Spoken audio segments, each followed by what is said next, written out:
Hi, I'm Val, and this is Outdoors-ish. This is a channel about the outdoors, the species within them, our connection to the land, and conservation.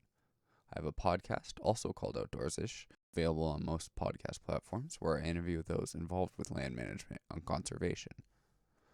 The videos on this channel will feature those interviews over a hike I took at the location of the interview. The first episode is on the Santa Rosa Plateau, a preserve in Southern California, near the Cleveland National Forest in Marietta.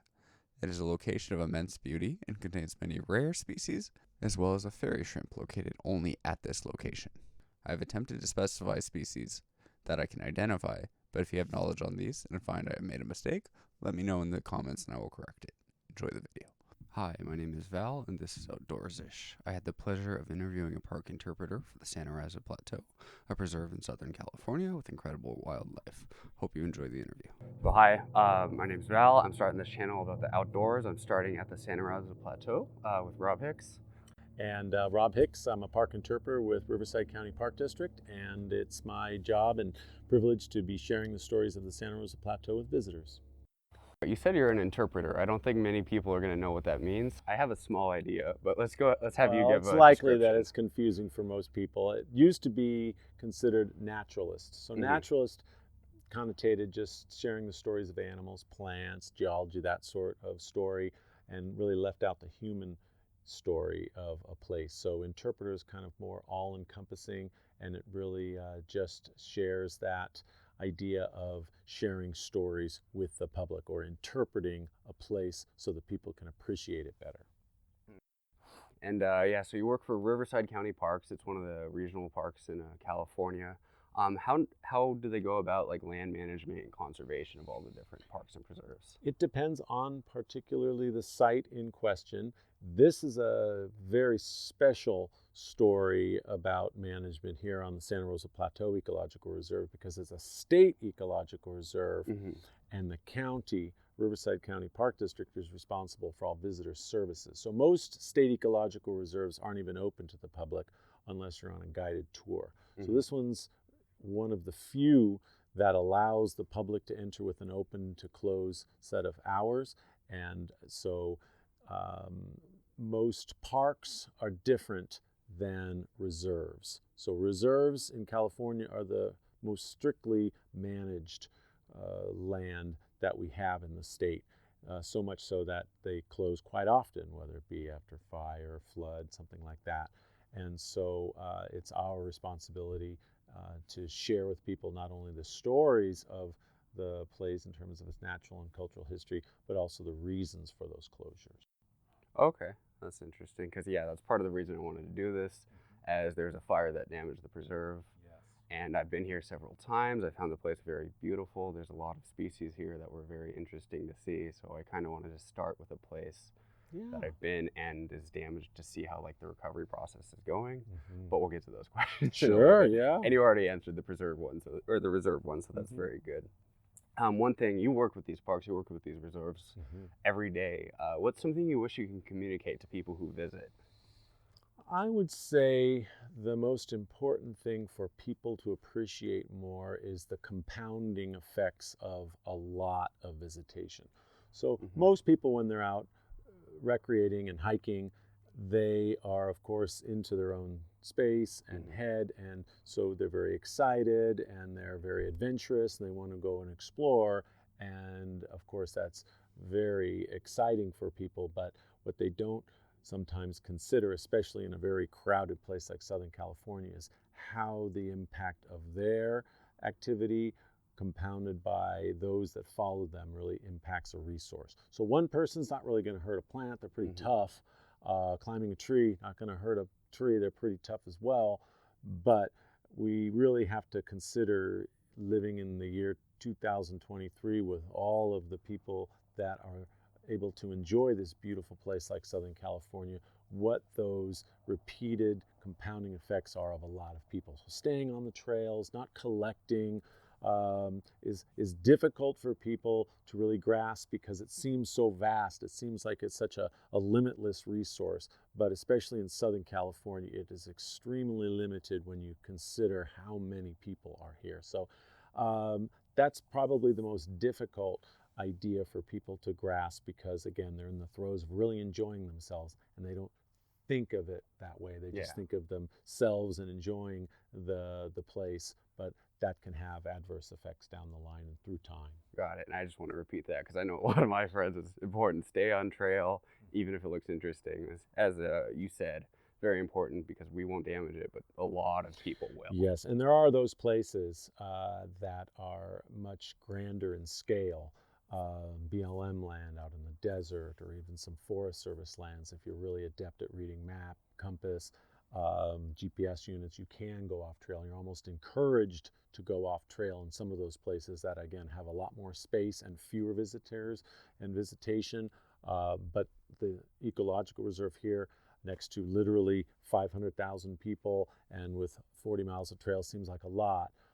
But those 50,000 visitors per year can really add up to a lot of damage. Got it.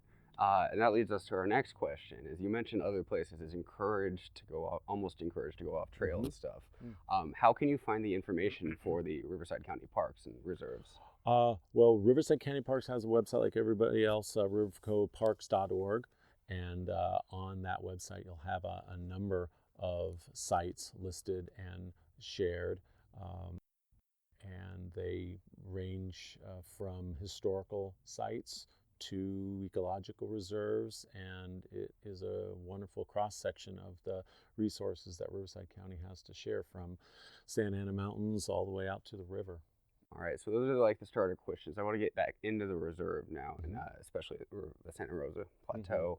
All my friends call it the plateau, so I appreciate it. I will default to the plateau. But so I did mention the fire. It happened about 4 years ago.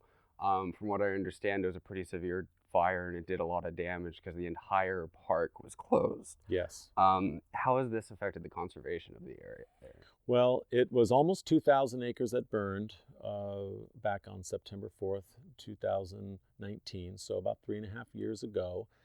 And it mostly burned chaparral and woodland. A lot of damage was done, especially to Engelmann oaks, which are a real rare species of tree. This is one of the only places on the planet where you find the Engelmann oaks, and historically they were found within open grassland, which really didn't accumulate that much fuel. But through change, we've been losing a lot of grassland and gaining a lot of chaparral. And a lot of that chaparral has kind of encroached in those grasslands and surrounded and become real close to Engelmann oaks. And when chaparral area burns, it burns so hot that the Engelmann oak is just not adapted to that kind of heat. So the mortality of Engelmann oaks was extreme following that fire. We lost a very large number of Engelmann oaks.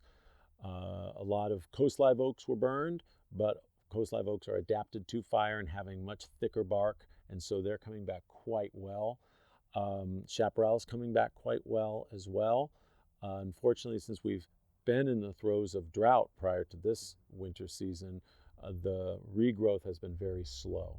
So because the regrowth was slow in terms of plants coming back post-fire, that did not allow the plants to regrow and really obscure a lot of the Native American artifacts that are still here on the landscape.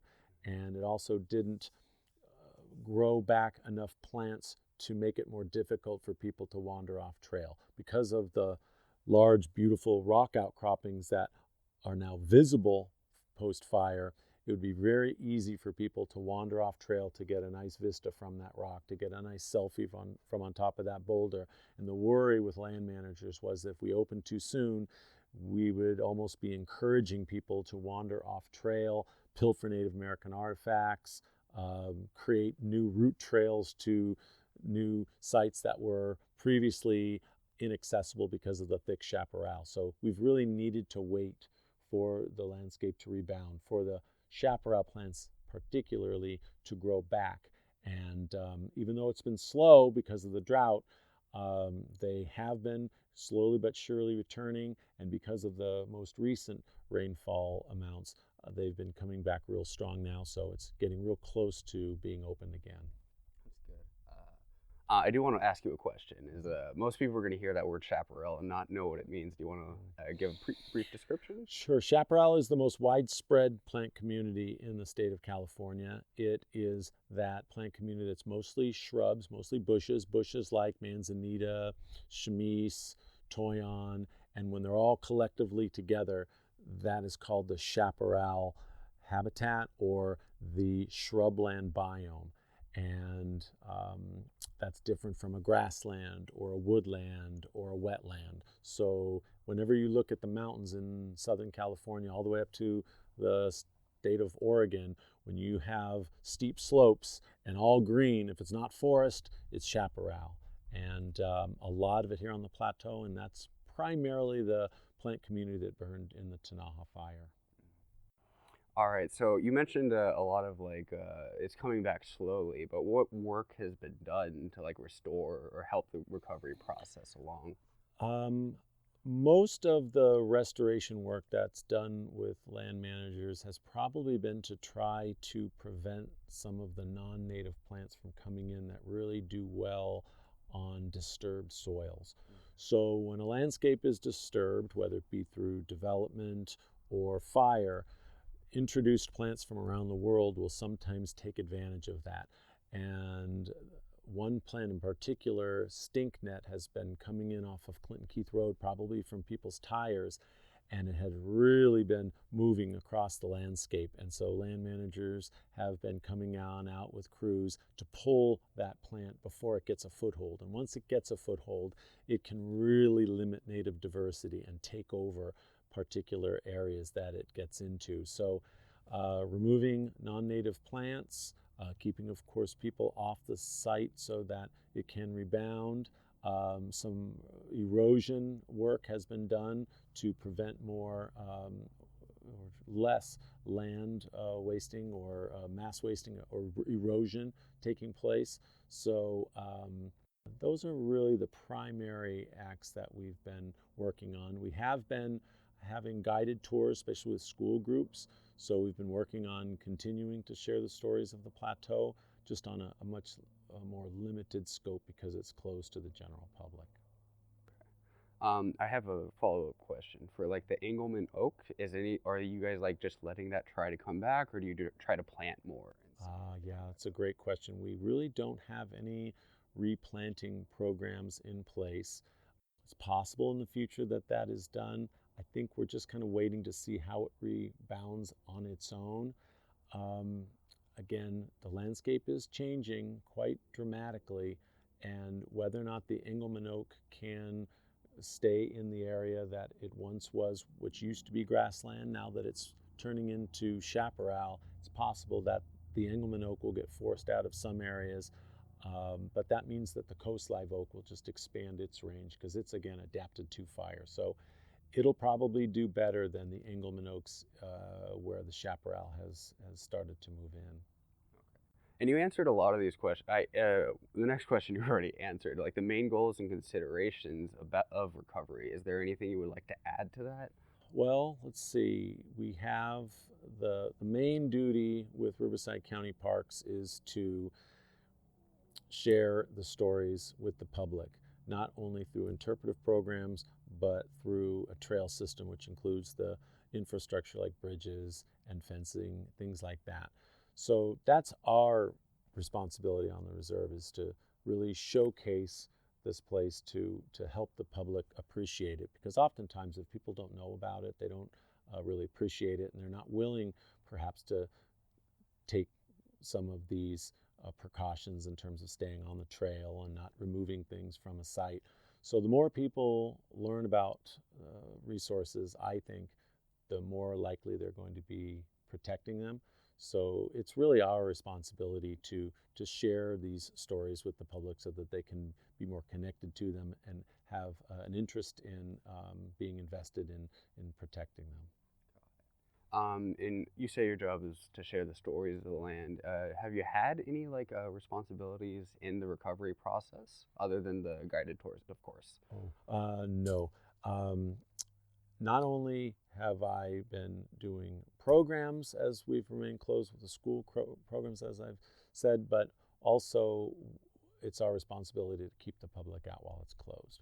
So we've been spending a lot of time at trailheads, explaining why we're closed, hopefully having people's patience to the story of why we're closed, training volunteers to help out, because we only have 5 people on staff on a 9,000 acre reserve. So it's really the volunteers, and of course through them the public, that allows this place to be as special as it is and to continue being that way into the future. Because you know, as I mentioned earlier, there's a lot of people that want to visit this place, and it's a resource that's finite, but can be quite delicate when it comes to tens of thousands of people per year visiting it. So really at the trailheads that are closed now, it's been our responsibility to share with people why and hopefully get their buy-in in terms of respecting the rule of the closure, so that when we do open up, we'll have a very special experience for people. You did mention the preserve seems like it might be near opening. It's getting very close. We'll, of course, not give an opening date just because we'll become overwhelmed just because of the interest in the public, as they should be interested in coming back. So it'll be a so-called soft opening, and we'll just open one day, and that will, of course, through social media especially, get out quickly in terms of the idea that we are open into the public. So we expect once we open to have quite a few visitors, and as we should, because this is one of the most unique and diverse areas in the region.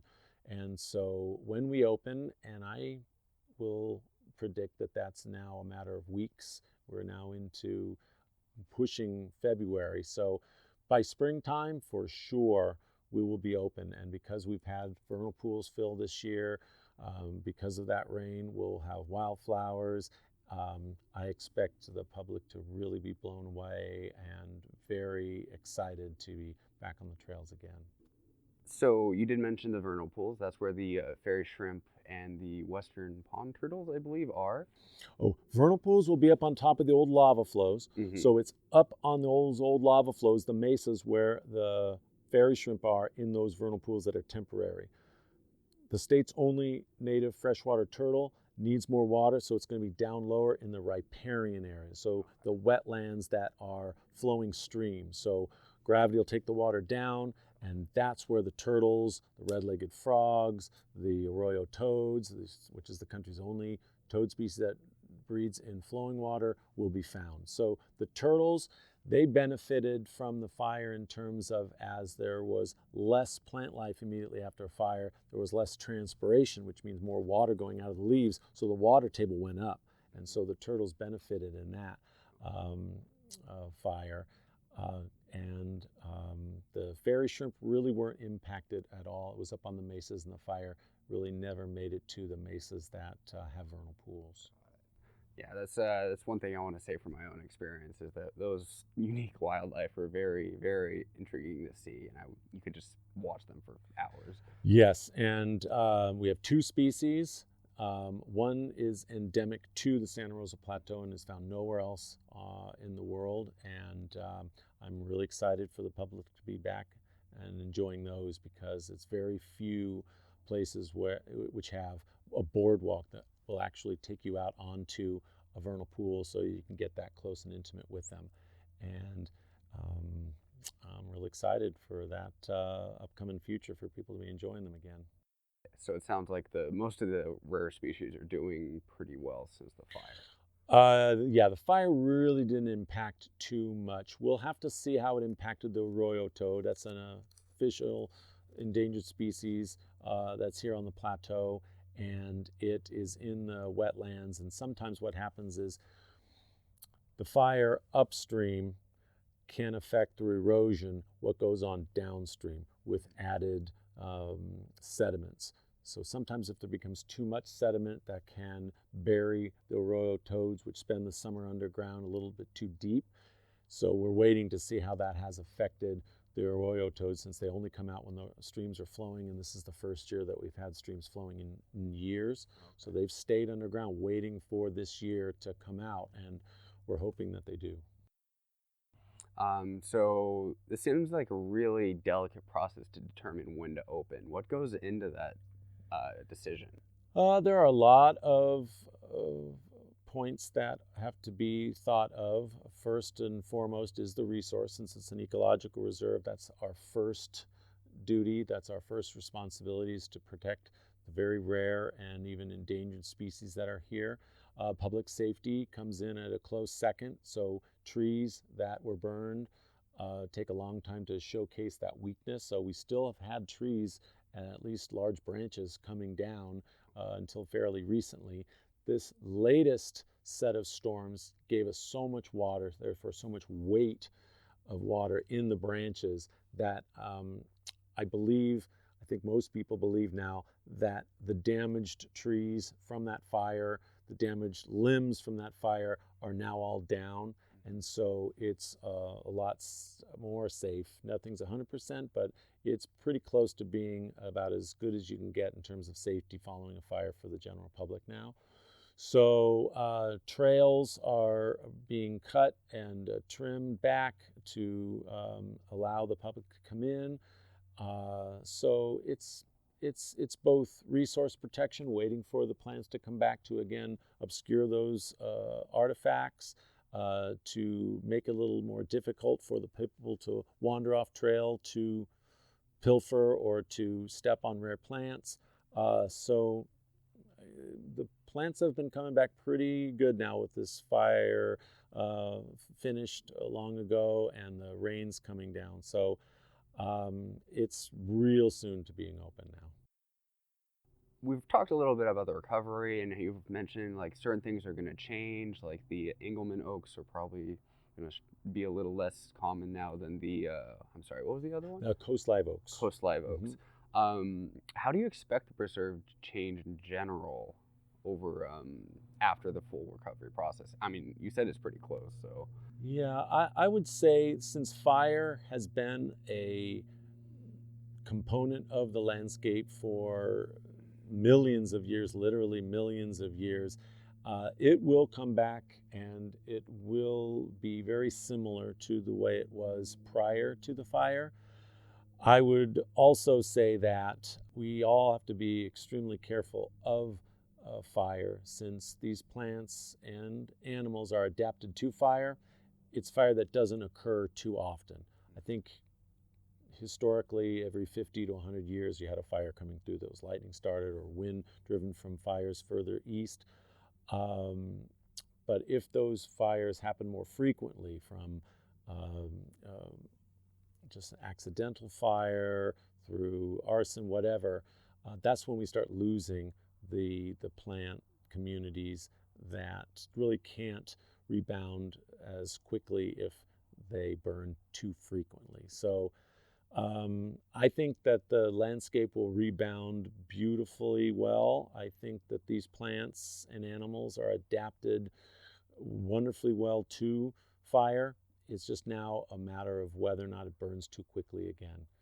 And if that happens, if fire comes through in less than 10 years particularly, then we'll start losing the native plants to the introduced species that we really won't be able to keep up with, because disturbed soils that don't get native plants growing back are really ripe for introduced species, and that really reduces native diversity extremely quickly, and we lose those features and those stories of the place that, again, have been here for millennia and probably won't take too long to remove if we're not more careful. So you keep mentioning like the word stories of the reserve. I do have a question. So there's these historic adobes. I believe they date back to the 1800s. I think one's 1840s. I don't know the second one. But they were very interesting to visit. Have those survived the fire? Yeah, the fire went completely the opposite direction of the adobes, and those are the oldest buildings in Riverside County. One dates to 1846 when this was a Mexican ranch, and the other to 1855, 5 years after statehood.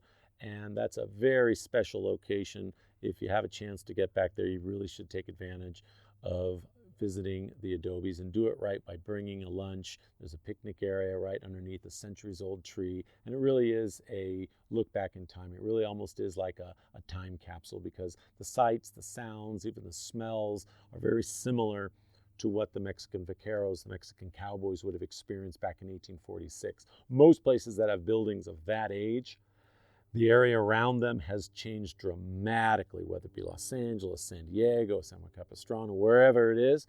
This was such a remote area when those buildings were built that it has stayed a remote area now that it's an ecological reserve. So it really is a special spot and a tremendous resource that, again, I'm really excited to have opening up again soon to the public. All right. So we mentioned a couple areas, both the vernal pools and the adobes. Where do you recommend people go to those after the preserve opens? Oh, Obviously, well, Bunchgrass Prairie is one of my favorites. So Bunchgrass Prairie is still considered to be the largest ecosystem in the state of California. Historically, it was a ring around the San Joaquin Valley in the central part of the state. And this is very similar in terms of topography and distance from the ocean, in terms of the climate and elevation and rainfall. So you really have a little pocket of that largest ecosystem. Most of that ecosystem is gone in terms of the bunchgrass prairie. It's mostly annual European grasses that came in with the cattle. So if you ever look at the flag of California and you see our wonderful friend, the extirpated grizzly bear, you'll see the bunches at the feet of the grizzly bear. I kind of started a rumor that that's the official state grass of California, called purple needle grass, and this is one of the best places in the state to see it, on the Santa Rosa Plateau. And when you go to somewhere like Monument Hill and you're surrounded by those bunch grasses, if you hit it just right in terms of timing, it's the space between those clumps where you find the poppies and the lilies and the lupins, and those are perennials, meaning that those bunch grasses can live for many, many years, decades. And so they're very conservative with their energy. They store a lot of it in their roots, and they put out a certain number of flowers that are wind pollinated into seeds, and then they're very, very wispy. They're very, very gentle in the wind. So that sound that you hear of those very wispy flower and seed stalks is one that's almost gone. Used to be, again, the largest ecosystem in the whole state, but it's almost gone. And this is one of those few places where you'll see it. So sitting on top of Monument Hill and on a clear day like this, seeing all the way to the ocean, because it's less than 20 miles from the coast, is a real special treat. And you're surrounded by 9,000 acres. You're up above the nearby residential areas. So you're seeing across the valleys to the highest peaks in Southern California, San Jacinto and San Gorgonio. And you would never guess that you're literally surrounded by millions of people. You're really kind of a world away. So Bunchgrass Prairie, one of my favorites, just such a diverse landscape. And I mean, coastal sage scrub, chaparral, oak woodland, riparian wetland, vernal pool, wetland. I mean, it is one of the most biologically rich places in the state. And it is really a fantastic resource that is just something that is a jewel that I'm sure everyone's going to be excited to enjoy. Okay, yeah, and I can definitely concur. I've been to a lot of these places. The whole place is beautiful. I can't do it justice. It sounds like Rob here can. Well, 40 miles of trails gives you a lot of exploring to do. So I highly recommend that you come prepared, comfortable footwear, water, snacks, sun protection, small backpack if you need it to carry those things, and you can spend much of the day exploring the Santa Rosa Plateau. So we've mentioned a lot about, especially with these reserves, how delicate they are, but in parks in general, as a person who works with these parks and reserves, how do you recommend people support them? Well, first of all, the day use fee always is appreciated. The day use fees that are given to the Iron Rangers, as they're called, go to helping to maintain the trails, to staff the reserve for education programs. But I'd say the best way to support the parks is by visiting them, by showing your interest in them, by sharing with your friends and family how much you enjoyed them. That's one of the bright spots of the pandemic was that people really discovered that going outside is a very healthy and exciting way to enjoy one's life. And when you go to this place, it has a lot to offer. And the more that we get people to enjoy it, the more people can champion it. And if there was to be, say, something that threatened it in the future, I like to think that people would stand up and step up and say, hey, no, that's not what we'd like to see happening there. We'd like to keep it as an open space area, since nothing is forever. And unless the public supports it, unless we have vocal proponents of places like this, it's possible that places can change, just like everything changes. So getting out and enjoying it is probably, I'd say, the best way to support it. But volunteering would be a good way to help a place like this, since we always need help, whether it be maintaining trails or leading school groups on the trails. So many ways to support a place like this. Becoming a member of the Santa Rosa Plateau Foundation gives you all kinds of wonderful news stories of what's going on in terms of fundraisers, concerts. Just being a part of the community of the Santa Rosa Plateau by participating as a volunteer, but just starting out by coming out and visiting. You mentioned a lot of the diversity in the area. You work for the Riverside County Parks. Do you feel, this is just kind of like a fun question, do you feel it kind of biases you towards these parks? Like you look at these parks and these are like some of the best parks in the world, or do you really? Perhaps. I think that's a natural inclination to be biased to the place where you have the strongest connection. But I've worked as well in the National Park Service, so Everglades National Park, Redwood National and State Parks, Great Basin National Park, Big Cypress National Preserve. No matter where you go, you're going to find natural beauty and cultural history stories that are fascinating. But there are a few places that showcase very rare human history stories and natural history splendor, and this is certainly one of them. And it's those 6 distinct plant communities, 4 real distinct biomes in one fairly small geographical location that really makes this place unique and special.